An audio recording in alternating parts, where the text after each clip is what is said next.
और आज फिर हम अपने LLB फर्स्ट सेमेस्टर के विधि शास्त्र के दिसंबर 2022 का पेपर देखेंगे, जिसमें हम सेक्शन ए कवर कर रहे हैं। और सेक्शन ए में कहीं ना कहीं हमारा जो पहला क्वेश्चन है वो कंप्लीट हो चुका है, दूसरा क्वेश्चन हो चुका है, तीसरा क्वेश्चन आपको रिपीटेड है, तो मैं कहीं ना कहीं आपको प्लेलिस्ट में जाकर देख लीजिए, इसे नहीं कराऊंगा, टाइम वेस्ट नहीं करूँगा। बेंथम आपका रिपीट हो चुका है। अब हम चलेंगे पाँचवें क्वेश्चन पे।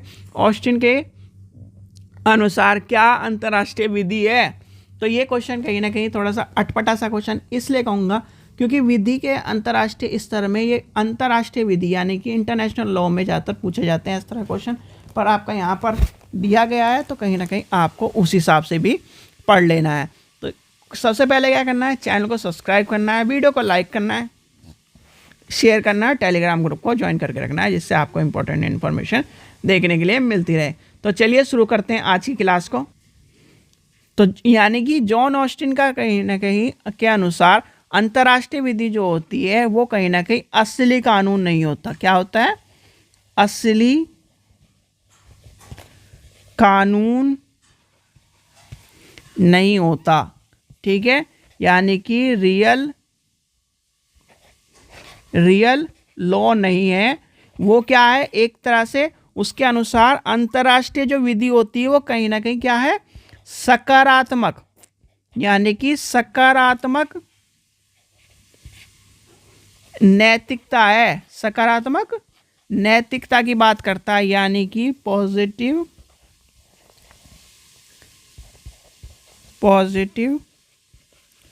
मोरलिटी कहा गया है। क्या क्या है? पॉजिटिव मोरलिटी कहा गया है। ऑस्टिन का तर्क यह है कि कानून क्यों नहीं, यानी कानून क्यों नहीं मानता वो, कहीं ना कहीं ऑस्टिन कहीं ना कहीं कहता है, ऑस्टिन का अनुसार लिखिए, मैं आपको लिखवा इसलिए रहा हूँ क्योंकि कंफ्यूजन वाला क्वेश्चन आ जाता है थोड़ा सा। उसका कहना है कमांड थ्योरी। क्या कहता है वो? कमांड थ्योरी के अनुसार किसी भी नियम को कानून कहलाने के लिए तीन चीज का होना आवश्यक है। क्या किसका आवश्यक है? तीन चीज का होना आवश्यक है। सबसे पहला आता है संप्रभु। ठीक है, क्या कहता है? संप्रभु का होना आवश्यक है। फिर आता है समादेश, ठीक है, और फिर आता है अनुशस्त, यानी कि सैंक्शन।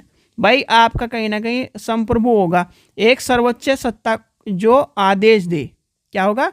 जो सर्वोच्च सत्ता आदेश दे। समादेश का मतलब है वह आदेश जो पालन करना अनिवार्य हो। फिर क्या है आपका? सैंक्शन, आदेश या मानक किस पर होने चाहिए? दंड या भय पर होने चाहिए, जिससे कहीं ना कहीं उसे पालन किया जा सके।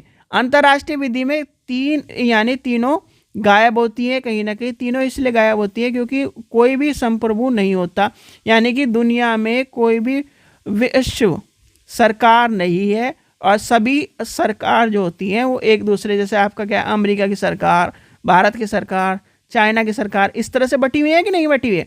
तो कहीं ना कहीं अंतर्राष्ट्रीय कानून के रूप में इसे नहीं माना गया है। कोई भी कमांड नहीं है।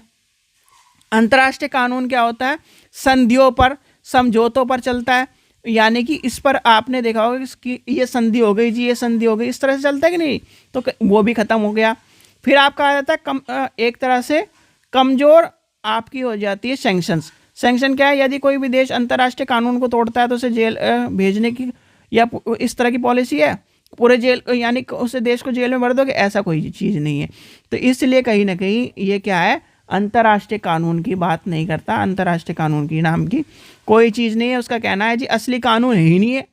ठीक है, तो ये आपको पता होना चाहिए। इस तरह आप लिखोगे छोटे छोटे पॉइंटों में तो आपको पूरे पूरे 4 नंबर मिलेंगे। समझ में आ गया क्यों उसका कहीं ना कहीं अंतर्राष्ट्रीय कानून नहीं है? अंतर्राष्ट्रीय कानून वो नहीं मानता, और यानी कि रियल लॉ नहीं है। उसका कहना है जी विधि शास्त्र एक सकारात्मक नैतिकता है, मोरलिटी है। ठीक है, और उसके कानून के अनुसार क्या कहता है? वो कानून नहीं है ये तो अगर कानून होगा तो उसमें संप्रभु होगा, समादेश होगा, और कहीं ना कहीं सैंक्शंस होंगे, पर इनमें तो है ही नहीं। तो ये सब चीज़ें कहता है आपका ऑस्टिन। ठीक है बच्चों, चलिए, आशा करता हूँ आपको वीडियो पसंद आई तो लाइक करें, चैनल को सब्सक्राइब करें, वीडियो को ज़्यादा से शेयर करें। Thank you.